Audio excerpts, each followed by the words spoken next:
I love vintage. So do I. I love it. So here are 5 points to keep in mind while going the vintage way in your interiors. Number one, avoid cluttering. Layering is a natural styling method with traditional spaces, but don't overdo it. Look at the bigger picture, of the space instead of just the corner or the shelf that you're trying to style. Well, the room should have plenty of space to breathe, from a design point of view. Number two, use handloom fabrics with care.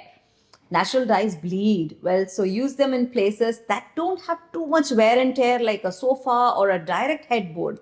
They can function really well as accents, and preferably use a nanotech spray to protect it from spills and stains. Number three, use colors and patterns in a planned way. Vintage designs are all about boldness and we love them. But then the sunlight that filters in a room or the scale of a room decide on how bold you can go. For higher ceilings and bigger rooms, we suggest going wild. Think Victorian, think Rajasthan. I swear. But then for lower heights and spaces with lesser light, keep one bright element and layer it with a larger neutral color.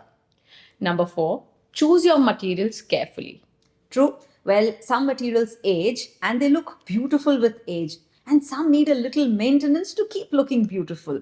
So understand that before you choose. Well, hardwood is gorgeous but might need a little touch up depending on where it's used. And brass darkens. But I love it that way. Oh, so do The I. feathered look. I do too. But then if you like your brass shiny and new always, then you will need your Imli and Brasso once in 2 months. Well, anything that's handmade will also not be perfect from a finishing perspective. And that is the beauty of it. So do remember that before you choose. At Envisage, we love vintage, but it helps to understand every style deeply before we delve into it. That's just about it.